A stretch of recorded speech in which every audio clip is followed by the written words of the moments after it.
कुछ आर्टिकल्स हैं। एक आर्टिकल है 372, 372। ये आर्टिकल क्या कहता है?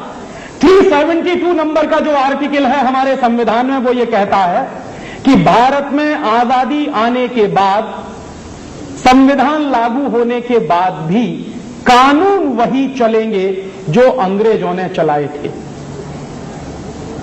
माने अंग्रेजों ने जितने कानून बनाए थे हमारे देश में, वो सारे के सारे कानून हमारी आजादी के बाद भी चल रहे हैं। और ये बात हमारे संविधान में स्वीकार की गई है। तो अंग्रेजों के जमाने के बनाए गए कानून अगर आजादी के 50 साल बाद भी चल रहे हैं, तो प्रश्न पूछना चाहिए कि हम आजाद हैं क्या? एक बार एक पत्रकार ने महात्मा गांधी से एक सवाल पूछा था। महात्मा गांधी से उस पत्रकार ने सवाल पूछा था कि बापू, हिंदुस्तान की आजादी के बारे में आपके मन में सपना क्या है? तो गांधी जी ने कहा कि अंग्रेज चाहे तो हिंदुस्तान में रहें, लेकिन अंग्रेजियत जानी चाहिए। अंग्रेज चाहे तो हमारे मेहमान बनकर रह सकते हैं, लेकिन अंग्रेजियत की हमको बिल्कुल जरूरत नहीं है। तो उस पत्रकार ने फिर पूछा कि बापू, ये अंग्रेजियत क्या है? तो गांधी जी ने जवाब दिया कि अंग्रेजियत का माने अंग्रेजों की बनाई गई जितनी व्यवस्थाएं हैं वो सब अंग्रेजियत, वो जानी चाहिए। अंग्रेज चाहे तो इस देश में रह सकते हैं। दुर्भाग्य से क्या हुआ? गांधी जी चले गए, अंग्रेज भी चले गए, लेकिन अंग्रेजियत की व्यवस्थाएं इस देश में बरकरार हैं।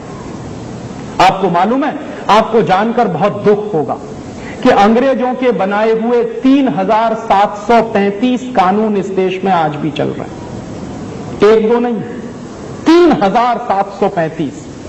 और वो 3735 कानून अंग्रेजों ने क्यों बनाए थे? आपके देश को बर्बाद करने के लिए।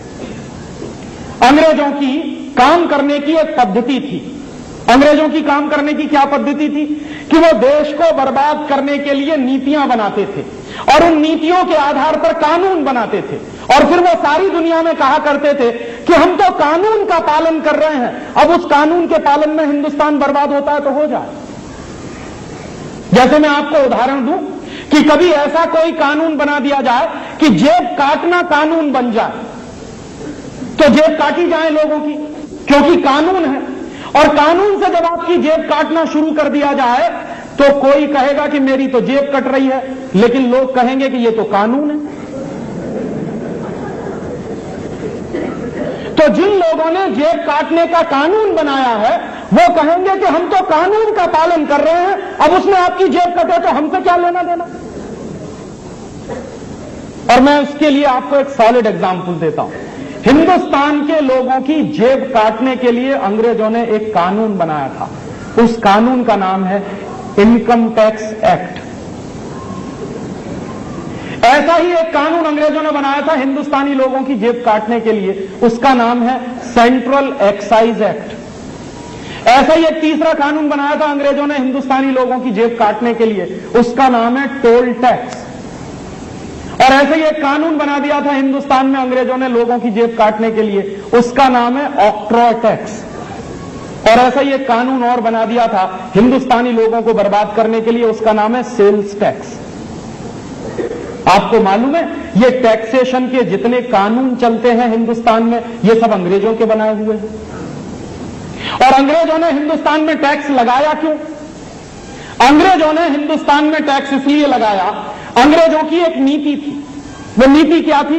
अंग्रेजों को अपना माल हिंदुस्तान के गांव-गांव में बेचना है, और अंग्रेजों को अपना माल हिंदुस्तान के गांव-गांव में बेचना है, तो उसके लिए जरूरी था कि हिंदुस्तानी माल को टैक्स लगाकर इतना महंगा कर दिया जाए और अंग्रेजी माल को टैक्स फ्री कर दिया जाए। तो होता क्या था? हमारे देश में अंग्रेजों के देश से कपड़ा बिकने के लिए आता था, तो वो टैक्स फ्री होता था। और हिंदुस्तान में जो कपड़ा बनाने वाले उद्योगपति होते थे, उनके ऊपर इतना टैक्स लगाया जाता था कि वो कपड़ा महंगा हो जाता था। हमारे देश में सूरत की जो टेक्सटाइल इंडस्ट्री थी, वो अंग्रेजों ने बर्बाद की टैक्स लगाकर। तो कानून उन्होंने बना दिया कि हिंदुस्तान में जितने व्यापारी हैं, जितने उद्योगपति हैं, उनके ऊपर भयंकर टैक्स लगाओ। क्यों? क्योंकि उनका माल बाजार में महंगा होता चला जाए। और दूसरे बाजू में अंग्रेजों के देश से जितना माल हिंदुस्तान में आएगा, वो सब टैक्स फ्री कर दो, ताकि वो सस्ता हो जाए और हिंदुस्तान के गांव-गांव में बिके। हिंदुस्तानी व्यापारियों पर टैक्स लगेगा और अंग्रेजी व्यापारियों पर टैक्स नहीं लगेगा, यह नीति बनाई गई थी और इस नीति का नाम था पॉलिसी फॉर फ्री ट्रेड, मुक्त व्यापार की नीति। और उनके मुक्त व्यापार की परिभाषा क्या थी?